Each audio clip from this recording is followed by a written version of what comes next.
Okay, today I'd like to show you how to use this HP3562A Dynamic Signal Analyzer to perform a frequency response on a circuit. So we're going to test a first order low pass filter today.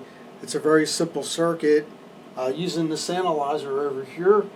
So the analyzer has a source and two spectrum analyzers.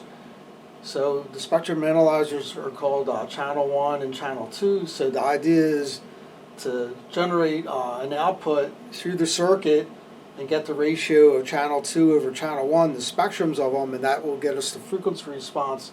So this analyzer has a couple different ways of doing it. It could either run white noise through the circuit, where it'll do a sine wave sweep.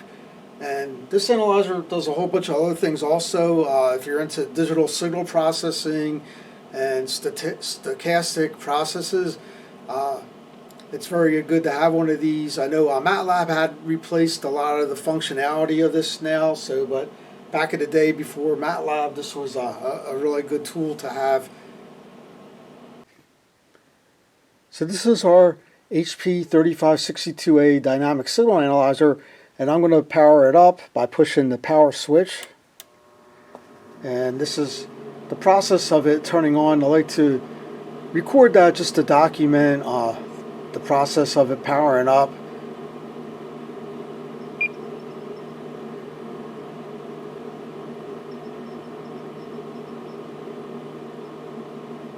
So in this one we get a bad auto sequence table, but it doesn't seem to impact the use of this analyzer, at least for what we're going to do today.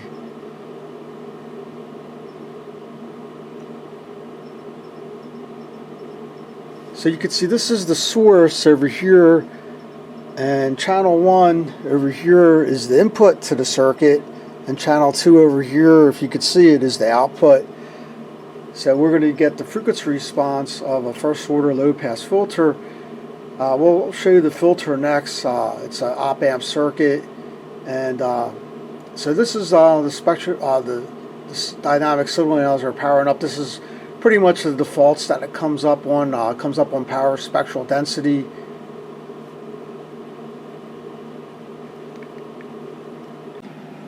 So what we have over here is our op-amp over here. So I made it into first order low pass filter by adding a capacitor. It's a I believe it's a 0.01 microfarad capacitor. That's what it is. And so what I have here, I just have a circuit of a lot of op amps that I use for the lab for general purposes. So this is our op amp here that we're using, and we'll have a schematic of that soon. It's just a first order low pass filter. So we'll look at that again. So we're going to set this up to do a frequency response from 10 to 10,000 hertz. And so what we want to do is go into it's this measurement mode button here, measurement mode, and we want to do a log plot. So we're going to hit log res, the soft key here, okay, and that's the type of plot we're going to do. And we're going to go over here and select our measurement display, and we want to do frequency response.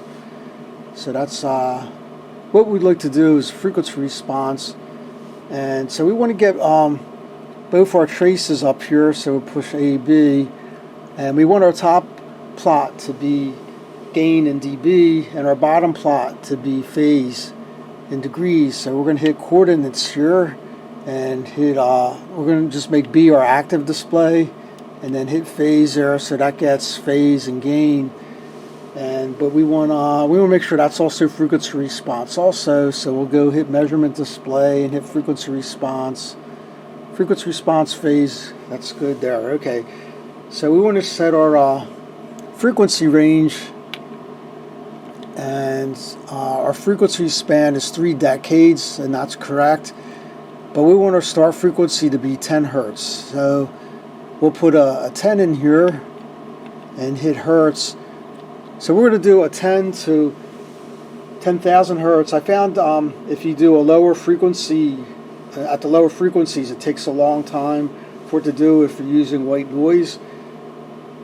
So we're going to select our source, and our source is going to be random noise, and we're going to set our level to 1 volt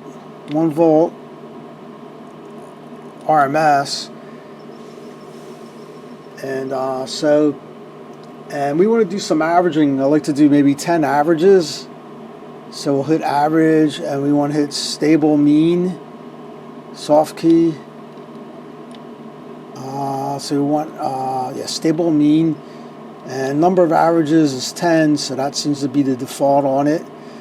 Okay, so we're going to make both our traces active here, and I believe we have it. So we're going to run random white noise through the circuit and run a frequency response. So to do that, we hit start. So hit start here. So it says filling time record. So the data is coming in, and it should be like, white noise coming out of here, the source. So it did our first average, and that actually looks pretty good. But we'll let it run, and I'm going to turn off the video for a second until it finishes. Okay, it's on its 9th average. Okay, just finished. It's on its 10th average. So down here it says measurement complete. I don't know if you could see that or not, but it completed the measurement. So you could see the frequency response. I'll try to move up to this so you could see it a little bit closer in. And let's see. Okay, we'll try to zoom in here a little bit.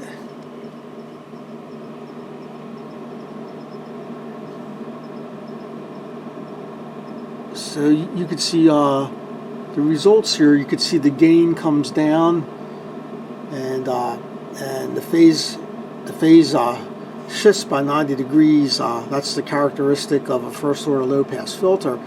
So we're going to plot this out. I like to have a plotter hooked up to this so we could get a hard copy of the data. So we'll go take a look at the plotter.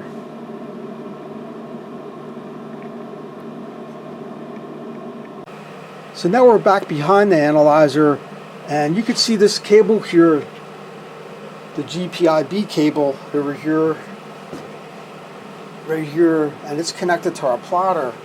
So this is our plotter here. So it's an HP3562A plotter, and the Geneva wheel that's in here broke a while back.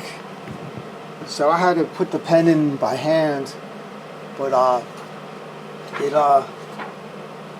it still works pretty good. So I'm going to put the sheet of paper in there, and we have and we're going to plot out this frequency response. So there goes the plotter. So I'm going to push the plot buttons on the analyzer to get the plotter started.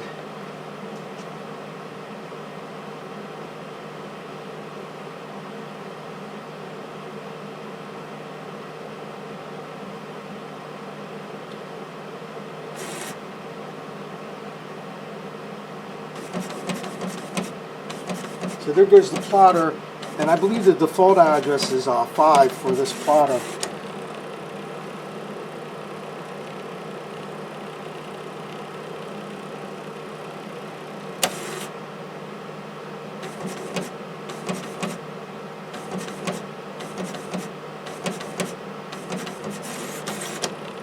So I'm going to stop the video rather than go through the plot process, and when it's done, I'll turn the video back on so you can see the final plot that it does.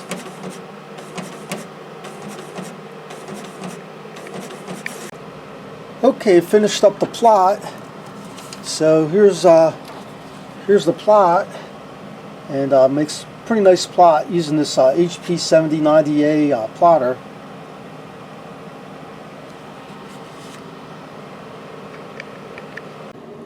So what I'd like to do now is get another frequency response, but I want to get it from, say, 1 to 1,000 hertz using the same method. just want to get down to a lower frequency. So this time I'm not going to do as many averages. I'm going to change the number of averages to 2, otherwise I'll be here for a long time. So I'll hit 2, enter, and I want to change my frequency span, so I hit the frequency key. So my start frequency now is going to be 1 hertz, 1 hertz. So it's still 3 decades. So it has a message, filter settling, but I'm going to start that up. Okay, so I'm going to start it now. So I hit start, and it's filling the time record. So I'm just trying to get the frequency response for a lower frequency range. So it takes a longer time when you use noise. Now I found if you do, this will also do sine wave sweeps, so that's a much faster way of getting the frequency response. I also use the Solitron. I made a previous video on that, which is another good way of getting a frequency response. That works in a whole different way. This is a FFT type machine, where the Solitron was an in-phase enquadrature type of machine. So as you can see, it's taking some time. It says fill in the record, and I'm just going to get the 2. That's why I'm only going to get the 2 averages. Otherwise, it would be here for a long time. But I really want to get the frequency response from 0.1 to 100 hertz. And this probably isn't the right tool to do that. The Solitron was much better at doing that and getting it fast. If you have plenty of time to wait, then I guess it's not bad. But for higher frequencies, like audio frequencies, that type of thing, it's a pretty good tool. But if you do actuators or lower frequency devices, it could take a long time for it to analyze. So I'm just waiting here, and I'm going to, okay, so it did the first average. So you can see the nice frequency response there with the gain cuts off. And you can see there's, right off the bat, there's a 180 degree phase shift. That's because it's an inverting op amp. So if it was a non-inverting op amp, it would be like 0 degree phase shift for the low frequencies. So right off the bat, since it's an inverting op amp, you get a minus 180 degrees phase shift. So it is working. Makes a nice plot, and just waiting for the second average there, and it should be done.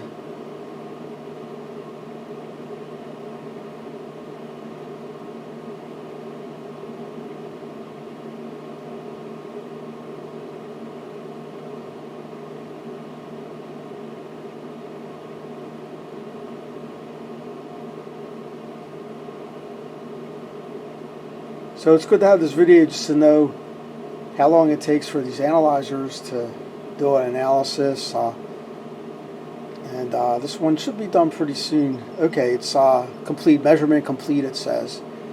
So we'll zoom in on that just to show you the measurement, and you can see that a little bit better. So measurement complete. Okay, good. So next we're going to try a sine wave sweep. So now we're going to do a sine wave sweep to see if we get a similar result rather than using random white noise running through the circuit. So we go to the measurement mode switch, and we want to do swept sine over here. And yeah, we're only going to do one sweep, and hope to do the 1 to 1,000 hertz, and so we have that. And so next thing is just to check our source. So our source level is still set to 1 volt, and we're going to sweep up and do a sweep up. Okay, so I think that's all we have to do, and I'm going to hit the start key here, and we're going to see this work. Yeah, it's okay. So this is starting. It went back to 100 to 100K. Okay, we'll do that first, and you can see it sweeping up. But I want to get a lower frequency. I want to do the 1 hertz to 1K. So I'm going to kind of interrupt that. I think I know what I need to do that. So I think I just hit source frequency. I hit frequency. So just want to change our start frequency here. Right, we want to go back to 1 hertz. 1 hertz. And the measurement was paused. Okay. And our span is 3 decades. Okay, so we're going to rerun this. So I'm going to hit the start key again. And okay, there it goes. So it says 999.99 millihertz. I guess that's the same as our 10 hertz. So we're going to go from 10 hertz to 1,000. Okay, actually I believe we're going from 1 hertz to 1,000. Okay, so right now you can see our frequency up there as it sweeps.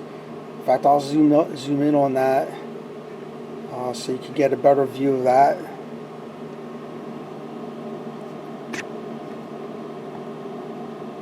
And you can see it sweep up. So it's at 3.46 hertz. So it's slowly sweeping up, but I believe, yeah, it's much faster than if we had to do this using the random white noise. It would take a long time. So if I do a sine wave sweep, it does it in much less time, and I get a nice plot. So we're up to 8 hertz. So yeah, so we're going from 1 hertz to 1,000 hertz. So there it goes. We're up to 12 hertz, and so we have our gain and our phase.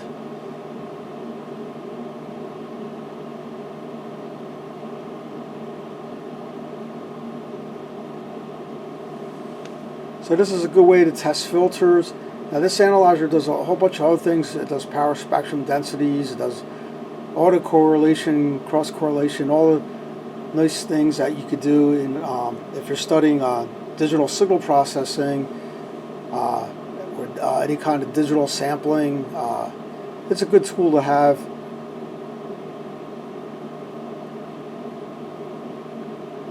So we're up to 63 hertz. So we're trying to get to 100 hertz. You can see the sweep indicator up on the top.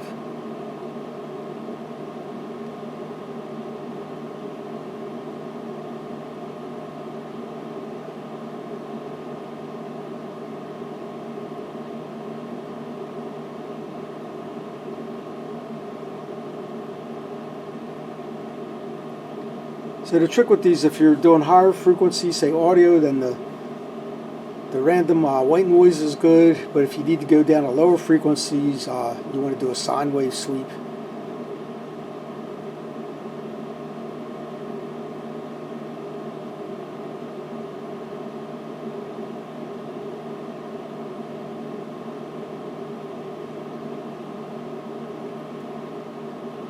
So we're at 436 hertz.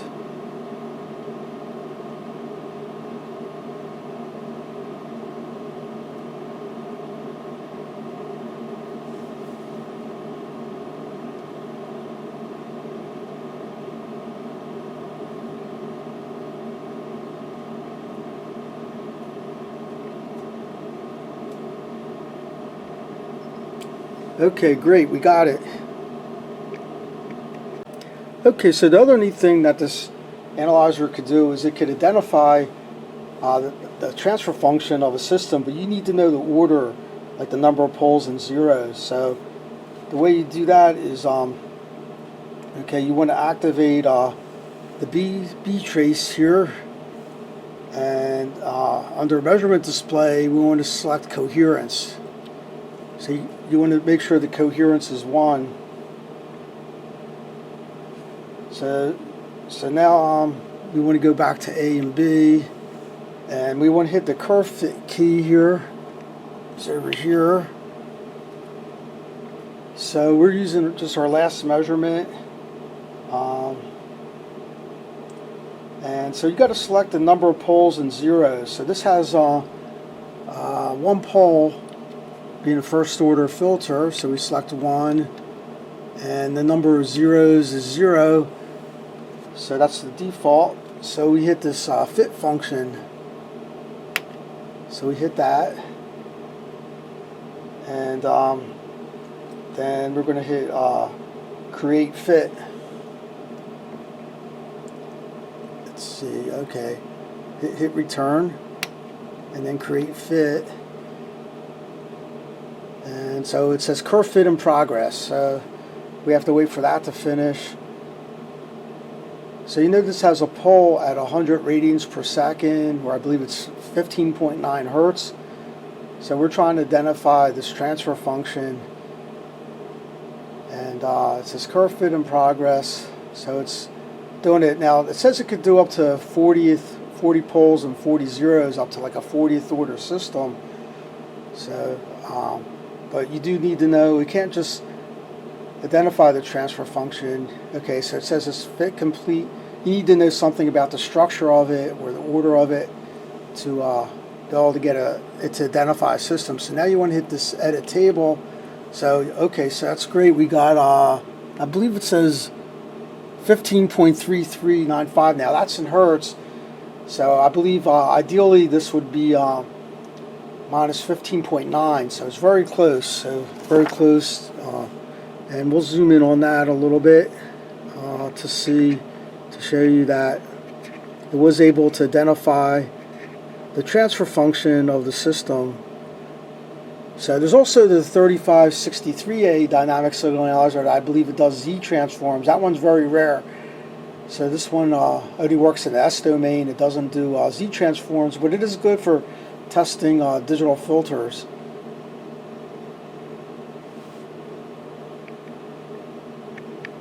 Okay, I'd like to talk about the HP3562A Dynamic Signal Analyzer to perform frequency response testing on a circuit.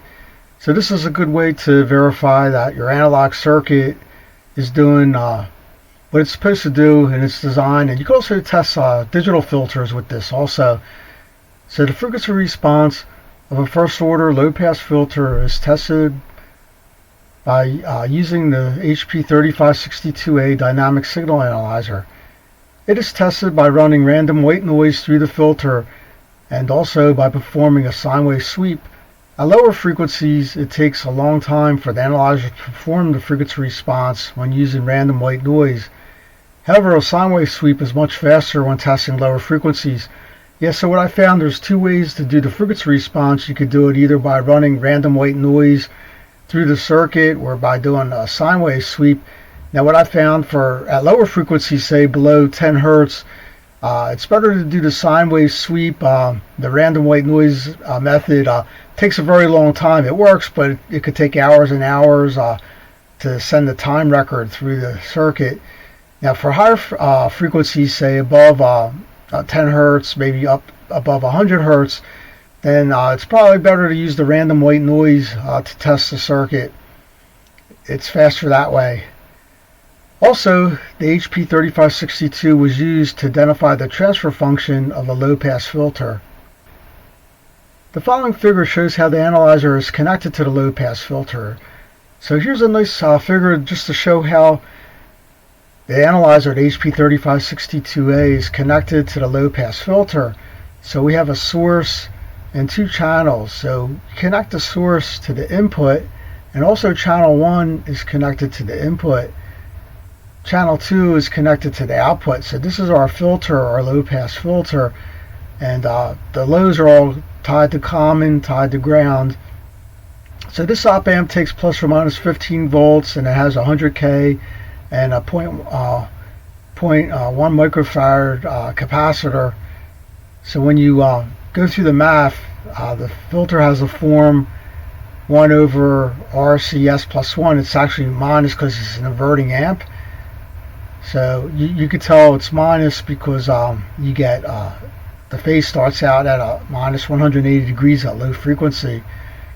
So anyway, if we plug in the resistor and capacitor, we get 0.01 seconds as our time constant. So that's 100 radians per second. which is equivalent to 15.915 hertz.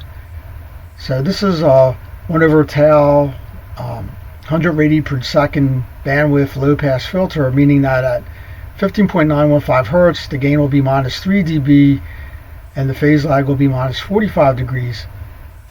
This filter has no zeros. This filter has one pole at 100 radians per second. So you need to know something about the structure of the filter that you could put back into the dynamic signal analyzer if you wanted to try to identify the transfer function. So we know that this is just a simple low pass filter with one pole and no zeros. So this is an analytic analysis that was performed using Excel, and the frequency response has the following form. So what it is this is all analytical. So I plugged it into Excel, and just to get expected results. So you can see the gain is 0.1 to 100 hertz. You can see the gain is 0 dB until you get to higher frequencies. At 100 hertz it's about minus 16 dB, and the phase is minus 80 degrees at 100 hertz. So this is just to get expected results of what we would expect for this low pass filter here. So here are our test results, and this is 10 to 100 kilohertz using random white noise,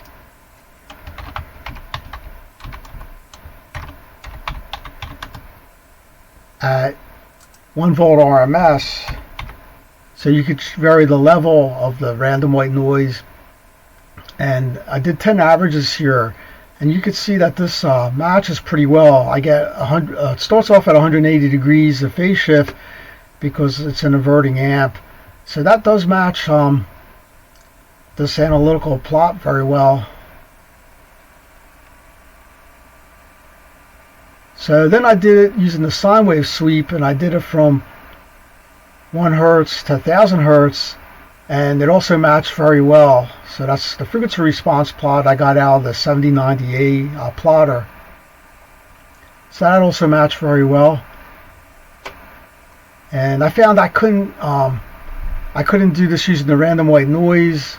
It would take hours and hours. So using the sine wave sweep, getting down to 1 hertz, getting down to that 1 hertz.